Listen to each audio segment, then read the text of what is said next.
नमस्कार।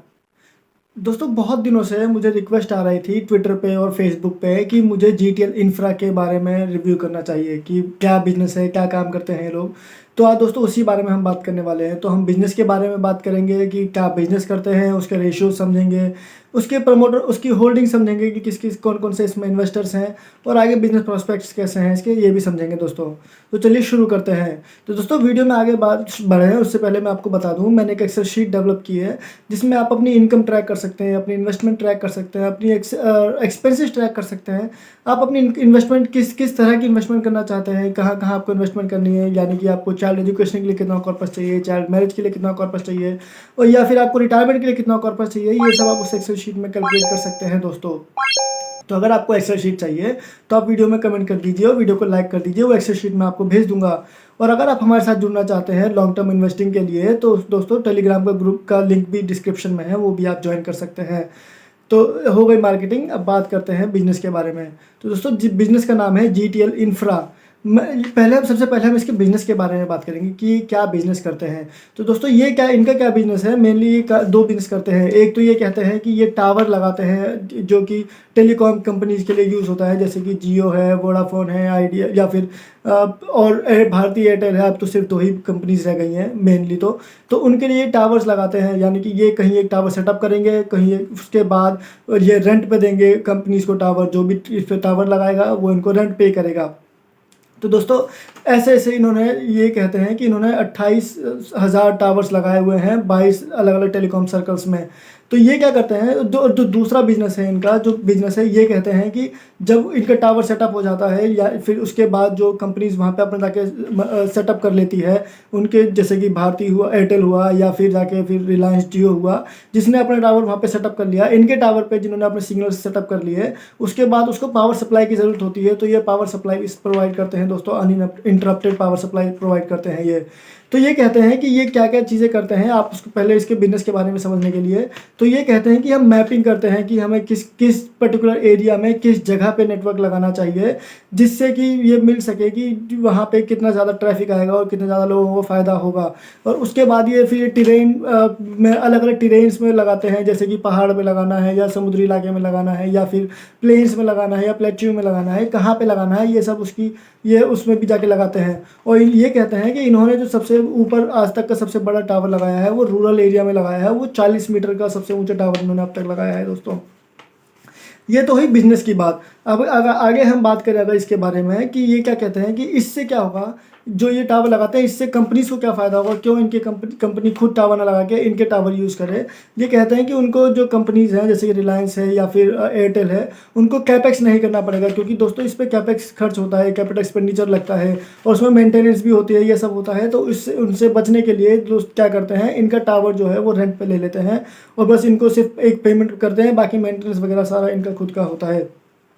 उसके बाद तो आगे बात करते हैं इसके बारे में। तो अब ये देखिए कि ये क्या कह रहे हैं, इनकी जो मार्केट कैप है इस कंपनी के बारे में अगर हम बात करें तो दोस्तों ये सिर्फ 2200 करोड़ का मार्केट कैप है इसका। अगर आप देखेंगे तो इस पे जो डेट है वो 1478 करोड़ रुपए का है, यानी कि 1478 करोड़ रुपीज़ का इस पर डेट है। और अगर आप इसमें प्रमोटर होल्डिंग देखें या बाकी इन्वेस्टर्स की होल्डिंग देखें, तो अगर आप देखें तो इसमें 43% जो है वो DIIs हैं। आपको लग सकता है कि 43% DIIs तो एक बहुत बड़ा नंबर होता है, लेकिन दोस्तों अगर आप देखेंगे उसमें डिटेल में जाएंगे कि वो DIIs कौन कौन से हैं, तो आपको पता लगेगा वो मोस्टली क्या फिर सारे ही बैंक हैं, सिर्फ एक कंपनी को छोड़ के। तो दोस्तों बैंक्स हैं इसमें, ICICI बैंक है, एक्सिस बैंक है, कॉमर्स और जो बाकी प्राइवेट बैंक्स हैं जैसे कि HDFC है, या फिर हम कहें कि कमर्शियल जितने भी कमर्शियल बैंक्स हैं मोस्टली अगर आपको वो बैंक्स इसमें मिल जाएंगे इसके DIIs में। या वो क्यों है, वो इसलिए दोस्तों क्योंकि जब ये रेंट अपना पे नहीं कर पाए, ये जो इन्होंने डेट लिया हुआ था ये रीपे नहीं कर पाए, तो इन्होंने जो प्रमोटर हैं उन्होंने अपनी होल्डिंग प्लेज की हुई थी। तो जो जो बैंक्स हैं उन्होंने उस प्लेजिंग को रिवोक कर लिया, यानी कि जो उनके एवज में जो डेट के एवज में इन्होंने जो प्लेजिंग की हुई थी अपने शेयर्स की, वो शेयर्स को उन्होंने मार्केट में बेचा नहीं पर उन्होंने अपने कब्जे में ले लिया। तो इसलिए दोस्तों धीरे धीरे जो DIIs हैं उनकी बढ़ती गई है, और अभी भी जो इसके पास जो प्रोमोटर की होल्डिंग है वो सिर्फ 3.36% की है, वो भी दोस्तों उन्होंने 100% प्लेज की हुई है। और रिटेल इन्वेस्टर देखें इसमें तो मार्च 2019 में 27% थे, जो कि अब बढ़ के 46% हो गए हैं।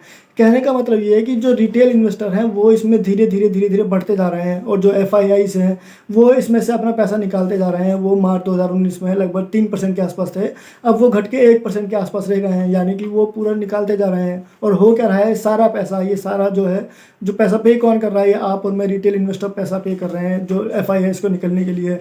इसीलिए दोस्तों ये अगर आप इनकी सेल्स ग्रोथ देखें तो वो 9% की है। आरओई नंबर देखें तो दोस्तों बहुत ही डिसमल नेगेटिव में है, -2% है।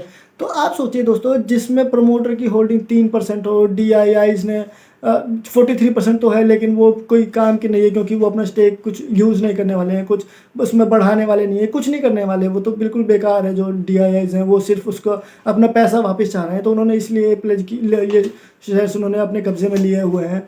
तो ऐसी कंपनीज में जिसमें कोई प्रमोटर की ग्रोथ नहीं है, कोई प्रोस्पेक्ट्स नहीं है, क्योंकि अगर आप देखिए कि जो टावर लगाने थे वो टावर लग चुके हैं, अब जो टावर लगेंगे वो जबकि अगर आप देखें तो टेलीकॉम जो इंडस्ट्री है वो खुद ही मूव होने की कोशिश कर रही है, वो सैटेलाइट इंटरनेट की कोशिश कर रही है, सैटेलाइट कॉल्स की, या फिर अगर आप उन तरह की कर रही है कोशिश।